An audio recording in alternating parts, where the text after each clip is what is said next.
A ranger tends to his park in Switzerland. He's a robot man, an artificially made intelligence living his life peacefully in the mountains. After a storm passes over the park, his head is found torn from its body, with two twigs next to it, standing like horns. Right after, a human is killed in his apartment, and just the same, two horns stick out of his head. The AI made to be a super detective Gisht gets assigned to the case. He's to hunt down the killer. We follow Gisht as the killing spree continues, one human and robot after another, and soon figure out a glaring issue with the case. All evidence suggests that the robot murdered the victims, but robot killing humans should be impossible. A robot may not injure a human being or, through inaction, allow a human being to come to harm, the first law of robotics. In 1942, Isaac Asimov released Runaround. It's a short story, but it has come to define how media views artificial intelligence. In the story, Asimov states three basic laws with decreasing importance, and as long as AI follow them, they will never hurt humans. The point of the laws are primarily to make sure that no human gets hurt in the creation of strong AI. And since a computer program always do what the programmer tells it to, it seems logical that writing "you may not hurt us" into the code could stop them from ever doing bad things. Yet, what if a robot could be perfectly programmed and still kill? Pluto's story doesn't just follow Gisht as he finds out who the killer is, but as he uncovered the psyche of the killer, how he could kill, unraveling the story's themes as the detective figure out the case, each hint not only getting us closer to the killer, but closer to understanding what the writer wants to say. Can robots replace humans? In current times, it seems that movie makers and rich entrepreneurs alike pushes the idea that computers will get smarter and smarter until it catches up with humans, and then surpasses us. But does Asimov's laws really apply to beings with free will? You could easily argue that someone with free will should be able to get around these laws, especially if they are many times smarter than us. This brings up the question of what intelligence and free will really is, and how we determine it. Important questions, since a non-self-determining AI is much safer than one that has free will. Pluto represents us with a fork in the history of AI. Robots have some rights, but also hated and seen as lesser by many, such as the story's very on-the-nose robot KKK. How much robots can really think is still somewhat of a question. They try to find a place in the world and become something more than the sum of their parts, understanding what it means to have their own free will. But then how does one decide if an AI have human-like intelligence or not? During one of the first murders in Pluto, a robot cop sees the perpetrator leap off a skyscraper and run away. Despite this task being completely impossible for most of us, the robot identified the being as human. So in the story, even a super AI have problems determining what is human and not. Then how do we differ between robots and humans when the line gets closer?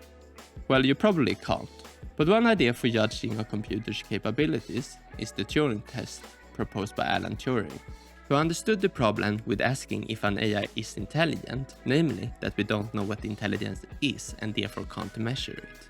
So instead of making a test, judging if an AI can think, we should test if it can do what humans can do.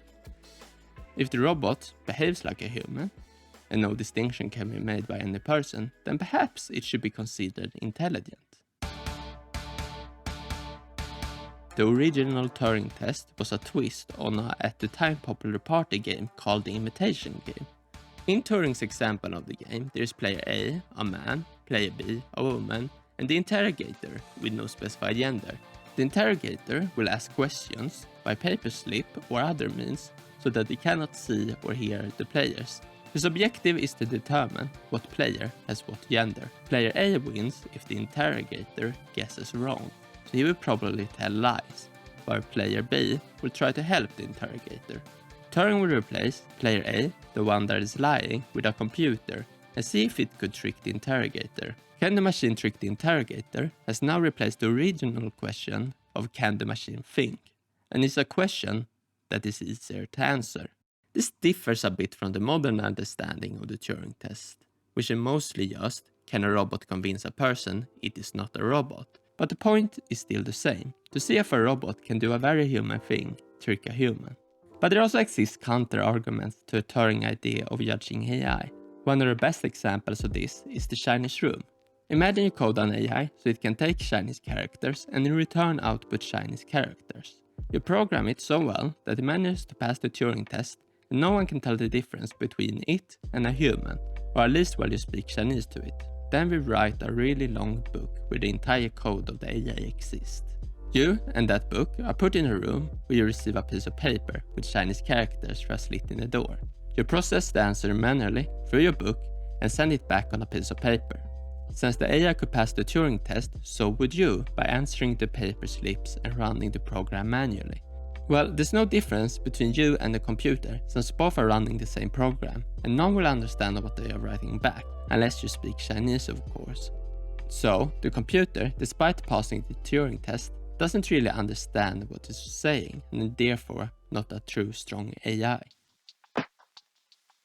The Turing test is mostly an argument for functionalism, a philosophy where it is the action from an outside perspective that matters. So if someone follows all our criteria for what an angry person is like, for example screaming at video games, What the fuck is this game about? What is it about? Huh? What is this game? then he is presumed to be angry. In the same way, if a computer appears intelligent, it's probably safe to assume it is so. It doesn't matter if the intelligence is made by electrical logic gates or brain synapses. As long as it acts intelligent, it should be presumed to be so. Whether the Turing test is to be believed or the Chinese room boils down to philosophy, at least until we figure out how our own consciousness works. The problem with AI in media is that we really don't know what a strong AI scenario would look like. Which doesn't make it bad, almost all sci-fi works of guessing the future, and are more often than not wrong. But this also leaves a lot of freedom to how the author portrays AI. In Pluto, despite some of the robots being designed for killing, they all feel anger and sadness for the countless enemies they destroyed, and the humans whose lives were ruined. They have trauma and troubling emotions, just like humans. The robots live their days like humans, have a wife and children. They feel pain, sorrow, and when it all becomes too much, they start acting upon feelings instead of logic. Much like humans, the author is here writing about how it feels to be a conscious human and projecting it onto AI. Pluto, like almost all media about artificial intelligence, in reality isn't really about AI and its development, but an exploration of the human mind and what it means to be conscious.